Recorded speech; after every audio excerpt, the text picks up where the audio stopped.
அல்ஹம்துலில்லாஹ். எல்லா புகழும் அல்லாஹ் ஜல்ல ஷானு தஆலா அவனொருத்தனுக்கு உரித்தாகட்டும். சலாத்தும் சலாமும் நாயகி திருமணி ரசூலே கரீம் ஸல்லல்லாஹு அலைஹி வஸல்லம் அவர்கள் மீதும் இந்த புனிதமிக்க ரமலானுடைய இஜ்திமாவின் இரவு நேர தாலீமுடைய மஜ்லிஸில் அமர்ந்திருக்கக்கூடிய நம் அனைவர்கள் மீதும் என்னென்றும் நிலவட்டுமாக என்று துவா செய்தவனாக என் இதயம் கனிந்த சலாத்தினை உங்கள் அனைவருக்கும் தெரிவித்துக் கொள்கிறேன். அஸ்ஸலாமு அலைக்கும் வரஹ்மத்துல்லாஹி தஆலா வபரகாத்துஹு.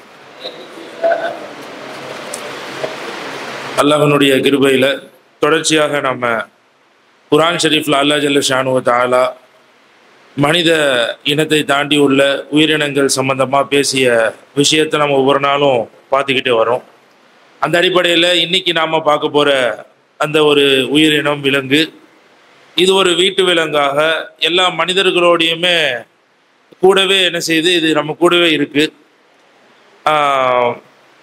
இதை நம்ம எல்லா நல்ல காரியங்கள் விருந்து அப்படின்னு பண்ணாலே இதை நம்ம அறுத்து சாப்பிடக்கூடிய கட்டமைப்பு அல்லாஹ் நம்ம கொடுத்துருக்குறான்.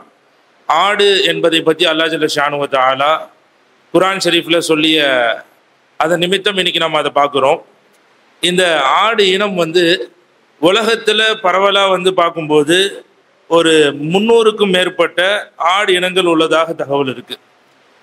ஒரு ஆய்வின் பிரகாரம் சொல்லக்கூடிய ஒரு செய்தி என்னன்னா, 10,000 ஆண்டுகளுக்கு முன்னிருந்து, ஆய்வின் பிரகாரம் 10,000 ஆண்டுகளுக்கு முன்னிருந்தே மனிதன் தன்னோடு இந்த ஆடை வளர்க்கக்கூடிய பழக்கம் உருவானதாக என்ன செய்யப்படுது சொல்லப்படுகிறது. சொல்லப்படுவதை தாண்டி ஆதாரங்கள் இருப்பதாக ஆய்வுகள் என்ன செய்றாங்க சொல்றாங்க. ஐக்கிய நாடுகளினுடைய உணவு மற்றும் வேளாண்மை அமைப்பின் கணக்கெடுப்பின்படி உலகம் முழுவது தோராயமாக ஒரு 92.4 கோடி ஆடுகள் என்ன செய்யலாம் இருக்கலாம் என்ற ஒரு தகவல் என்ன செஞ்சிருக்கு நமக்கு வந்திருக்கு. இப்போ மனிதனால பழக்கப்பட்டு மனிதனோடு வாழக்கூடிய இந்த விலங்குல இந்த ஆடும் ஒன்றுன்ற ரீதியில ஒரு ஆய்வில் என்ன சொல்றாங்கன்னா,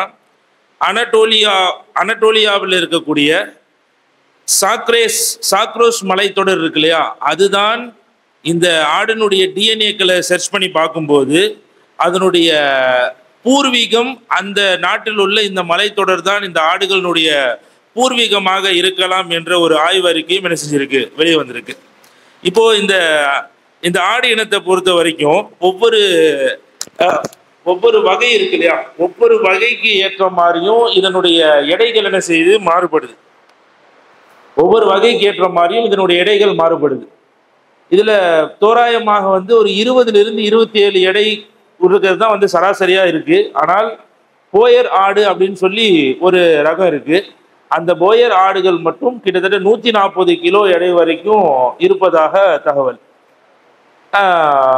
இந்த ஆடும் கிட்டத்தட்ட இந்த மாடு இனத்தை போல அசை போட்டு சாப்பிடக்கூடிய பழக்கம் உடையதுனால இதுக்கு இறைவன் உள்ள கொடுத்திருக்கக்கூடிய அந்த வயிற்று பகுதி 4 அறைகள் கொண்ட வயிற்று பகுதியாக மாடுக்கு கொடுத்துருக்க மாதிரி அல்லாஹ் என்ன செஞ்சிருக்கான், இதுக்கும் கொடுத்துருக்கிறான்.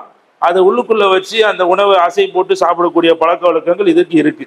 இந்த ஆட்டினுடைய கண்களை மட்டும் அல்லாஹ் டிஃப்ரெண்டா எப்படி ஆகியிருக்கான்னு சொன்னா, அதனுடைய கருவிழி இருக்கு இல்லையா, கருமணி நமக்கெல்லாம் ரவுண்டா இருக்கும். ஆடுக்கு ஒரு அதை இப்படி லேசா வெட்டுனா ஒரு ஓப்பனான எப்படி இருக்குமோ அந்த மாதிரி ஒரு தோற்றத்துல தான் ஆட்டினுடைய கண்ணை என்ன செஞ்சிருக்கான் அல்லாஹ் வச்சிருக்கிறான். 2 இனத்துக்குமே, ஆண் இனத்துக்குமே சரி பெண் இனத்துக்குமே சரி, தாடி இருக்கக்கூடிய ஒரு விலங்கினம் என்னதான் ஆடு இனமாக என்ன செய்து பார்க்கப்படுது. ஒரு தோராயமாக 15 முதல் 18 ஆண்டு காலம் வரைக்கும் என்ன செய்யுது இந்த ஆடுகள் வாழ்வதாக ஆய்வுகள் நமக்கு சொல்லுது. இந்த ஆட்டின் மூலியமாக எக்கச்சக்கமான பலன்கள் நமக்கு இருக்கு. இந்த ஆட்டை பொறுத்த வரைக்கும் ஆட்டுடைய எரு வரைக்கும் நமக்கு யூஸ்ஃபுல்லாக தான் இருக்கு விவசாயத்துக்கு. அதே போல ஆட்டினுடைய பால் நமக்கு பயன்படுது, ஆட்டினுடைய தோல் நமக்கு பயன்படுது, ஆட்டினுடைய முடி நமக்கு என்ன செய்யுது பயன்படுது, கறி பயன்படுது. இன்னும் சொல்ல போனால் இந்த ஒரு விலங்கினுடைய அமைப்பை பொறுத்த வரைக்கும் மட்டும்தான் இதனுடைய ஒவ்வொரு உறுப்புமே மனிதனுடைய நிகரான உறுப்புக்கு சக்தி தரக்கூடிய பார்ட்ஸா இது கருதப்படுது. உதாரணத்துக்கு ஆட்டினுடைய லிவர் மனிதனுடைய லிவருக்கு சக்தி தருது. ஆட்டினுடைய எலும்புகள்ல இருந்து எடுத்து நம்ம சாப்பிடக்கூடிய அந்த உணவு அந்த மனிதனுடைய எலும்புக்கு என்ன செய்யுது சக்தி தருது.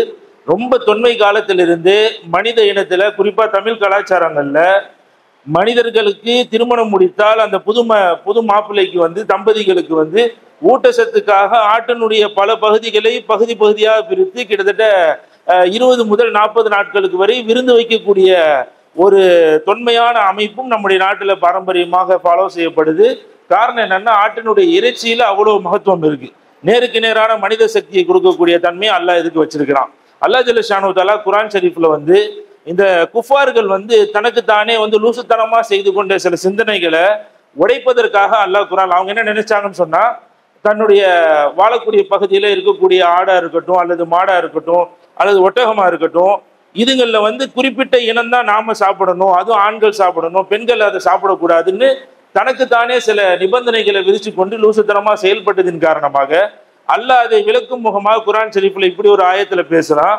சமானியத்த அஸ்வாஜின், மொத்தம் 8 ஜோடிகளை நம்ம உங்களுக்கு அறிவிப்பு செய்யறோம்.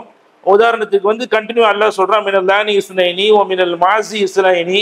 இந்த மாதிரி ஆடுல கருப்பு ஆடு வெள்ளை ஆடு இந்த ரகத்துல வந்து இருக்கக்கூடிய 2, இந்த மாதிரி அல்லாஹ் கண்டினியூவா பேசுறான். இந்த எல்லாத்தையுமே அல்லாஹ் ஜல்ல ஷானு தஆலா உங்களுக்கு ஹலால் தான் ஆக்கி இருக்கிறான். தஃப்சீர்ல எழுதும்போது இப்படி ஒரு வாசகத்தை எழுதுறாங்க, என்னன்னா வந்து அல்லாஹ் வந்து ஆடு, அதே போல மாடு, ஒட்டகம், இன்னும் வந்து என்னென்ன பிராணிகளை வந்து அல்லாஹ் வந்து படைச்சிருக்கிறானோ, குறிப்பிட்ட ஃப்ரெண்ட்லி யூஸரா வந்து மனிதர்களோட வாழக்கூடிய இந்த பிராணிகளை அல்லாஹ் படைச்சதனுடைய நோக்கம் வந்து அது பயணம் மற்றும் அது உணவு அல்லது பால், இது போன்ற எல்லா பயன்பாட்டுக்கும் அதை நீங்கள் யூஸ் பண்ணிக்கலாம் என்பதற்காகத்தான் அல்லாஹ் படைத்திருப்பதாக இந்த ஆயத்தில் அல்லாஹ் ஜல்ல ஷானு தஆலா வெளிப்படுத்தி காட்டுறான்.